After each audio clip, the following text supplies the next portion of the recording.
In the vast, shadowy corridors of history, some events are so dark and twisted, they make the blood run cold. Imagine a world where the Church, instead of being a sanctuary of peace and love, became a terrifying force, hunting down and punishing anyone who dared think differently. This is the story of the Roman Inquisition, a time when fear and superstition ruled, and the quest for truth was often met with the crackle of burning wood and the screams of the condemned. In 1542, the Catholic Church, facing the growing threat of the Protestant Reformation, decided to take drastic action. They reinstituted the Roman Inquisition, a powerful tool designed to crush any and all opposition to their teachings. A commission of 6 cardinals was put in charge, and their job was simple: find and eliminate heresy. Heresy, in the eyes of the Church, was any idea that deviated from their official doctrine. This meant that anyone who questioned the Church, even in the smallest way, could be labeled a heretic and face severe punishment. The Inquisition was a reign of terror. Intellectuals, scientists, and reformers were among the first to fall under suspicion. The Church believed that these thinkers were the greatest threat to their authority. They were seen as the ones who could spread dangerous ideas that might weaken the Church's grip on people's minds and hearts.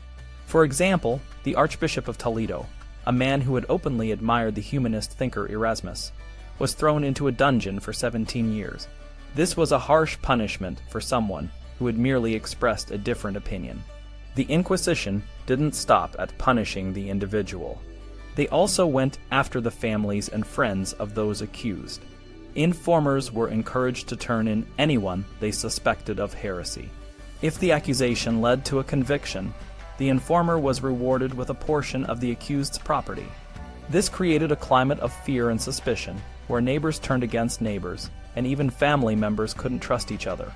One of the most dramatic examples of the Inquisition's power was the fate of Pietro Carnesecchi, a close advisor to Pope Clement VII. Carnesecchi was a respected scholar and a loyal servant of the Church. However, he was also an Erasmian, meaning he shared some of the humanist ideas of Erasmus. For this, he was accused of heresy, arrested, and eventually burned at the stake in a public execution known as an auto-da-fés.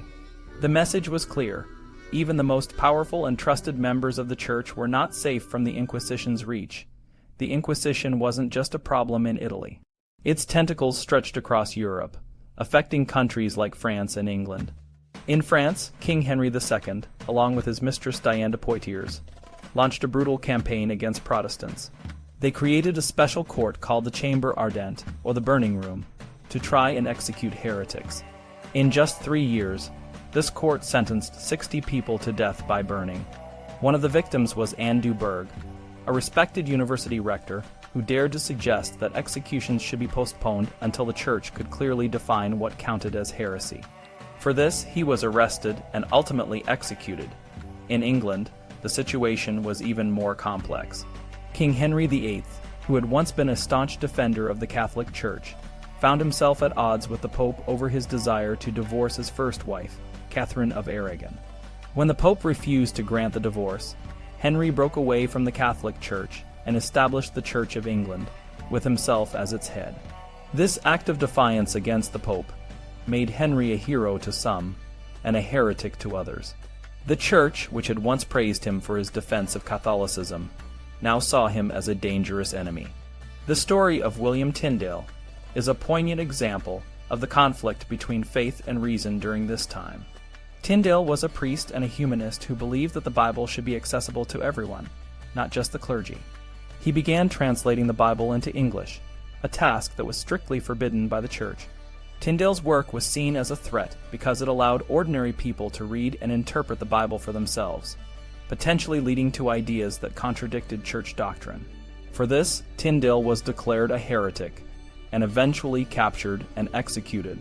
The Roman Inquisition was more than just a series of trials and executions. It was a system of control and intimidation that shaped the course of European history. It silenced voices of reform and innovation, stifled intellectual growth, and created a culture of fear. The Inquisition's legacy is a reminder of the dangers of absolute power and the importance of protecting the freedom to think and question. Today, we look back on the Roman Inquisition with horror and disbelief. How could a religious institution, whose mission is to spread love and compassion, resort to such brutal methods? The answer lies in the complex interplay of power, fear, and ideology. The Church felt threatened by the Reformation and saw the Inquisition as a necessary evil to preserve its authority.